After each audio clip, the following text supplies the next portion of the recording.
I'm going to walk you through the thumbnail grid exercise that you're going to do for this week. Now, I'm probably going to break this up into a few parts because otherwise it's going to be a super long video. But I want you to follow along and to pause me whenever we get to a part you want to add your code in. Now, what I've done is I've opened up the thumbnail grid zip, and you'll see we've got these folders which will look the same as yours. And the main things that you want to be opening up are start here.html in your browser, as well as in your TextMate. And then you're also going to want to open up in CSS. You want the style CSS. You want that open up in TextMate. And you also want to open up the instructions.html in your browser. You don't need to worry about that in TextMate. It's just this is what we're going to be following along with. Now we're going to go from here to look like this in the end. So as you can see, when I scroll over, there's like a delayed and then there's a nice fade. So what we're going to be doing, there's various steps we're going to go through. And if at any point you get lost or you need to step away because it's a long video and you want to come back and you can't remember exactly where you are, you can obviously use this video. But in the instructions, you'll notice that each of the steps has a link to a page that will show you what it should look like at that point. And so we've got, it's fairly well documented, and also if you need to, those are inside the instructions and the steps. So if you need to at any point, you can kind of go back there. So that's part why I'm going to keep referring back to the layout instructions here. And this is what we want it to look like in the end. Now, one thing I'm going to do first and foremost is I'm going to rename my file. So I'm just going to close that guy there. So I've got my instructions and I've opened up start here.html. So in TextMate, I'm just going to go ahead and, since I don't want to keep changing the one that's called start here, because that should be the start, I'm going to save this as, and I'm going to call this index.html, funnily enough. So let me just rename you index. And then I'm going to reopen up this index folder file in here. So I'm going to go through the instructions.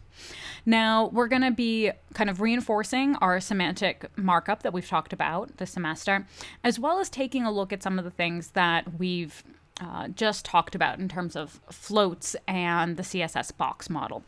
We're going to be using the flex box in order to make our grid and allow the positioning of elements to change, to see they scale nicely.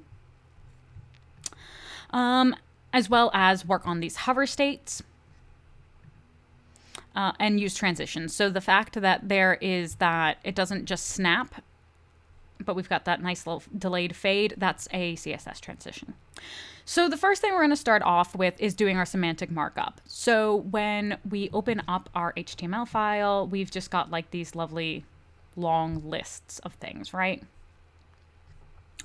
So we're going to try to make things a little bit more meaningful by using figure and figure captions. So figure and fig captions. So what I want you to do is to go through the list items and make sure that we are labeling what's the figure and what's the caption. So I'm going to start off here, and we've got our alarm clock. This is our caption. Again, you can kind of refer back here. So this list item is a figure. And before the end of that, I'm going to make sure I've got my end figure. And I've got a caption. So I'm going to go ahead and add in a big caption. And I'm going to add enter in there. And my fig caption. Okay. And I'm going to go ahead and repeat this for the other pieces as well. So figure, make sure I'm going to here and figure, and after you I want a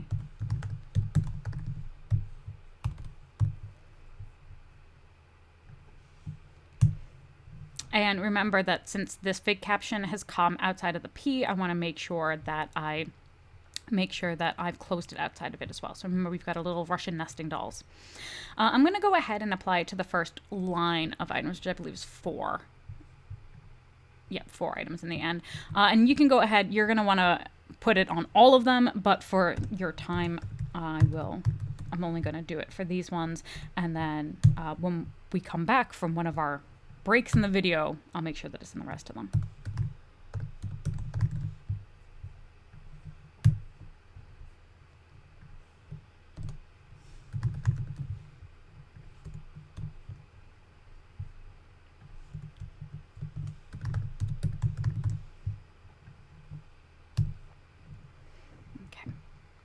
So make sure that you apply that to the rest of them as well. So now we should make sure that the thumbnails also link to their respective product pages. So we want to wrap the entire figure in a link. Now remember that as of HTML5, we can go ahead and do that. We can wrap block level elements in a link. So make sure that, again, I'm just going to do it for the first 4. I'm just going to put this in as a placeholder. And as you can see, I've got a title, view product details. I can go ahead and copy that. Great. And I've linked the whole figure. So make sure that when you close it, you've again gone outside of the figure. So again, I'm just putting this placeholder in. And again, make sure you're outside of your figure.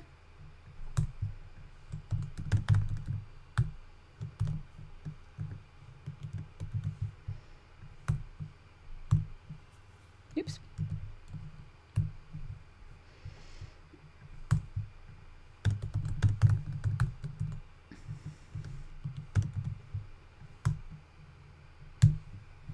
All right.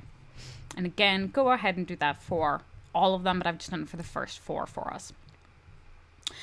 Now, we want to make sure that the actual page is going to be centered, and we want to set the largest size that it's going to be. So in order to do that, we're going to add a container that basically everything is going to fall inside of. So right now, as you can see, everything is just sitting on the edge of our page. There's no margin, there's no padding on the side. And in our final, we've got this, it's kind of in this nice little thing that's in the middle, and it's kind of hovering around, right? And I can scale it up and scale it down. So how we're going to do that? Well, we're going to wrap our entire content here in this div class container. So we already have that set. And as you can see, this is the end of the container class. It's handy to sometimes tell us what these ends to divs and sections and things are so that later on we don't get confused. So let's go ahead into our styles and style that container. Now you'll notice that there's a few things in here already. I've reset to border box for our box styling, and I've gone ahead and I've added in some colors and some fonts. We've got our header and footer, but I haven't styled my container class. So let's go ahead and add in container. All right, what do we want to do? Well, we want to give it a max width of 1400. And so we're going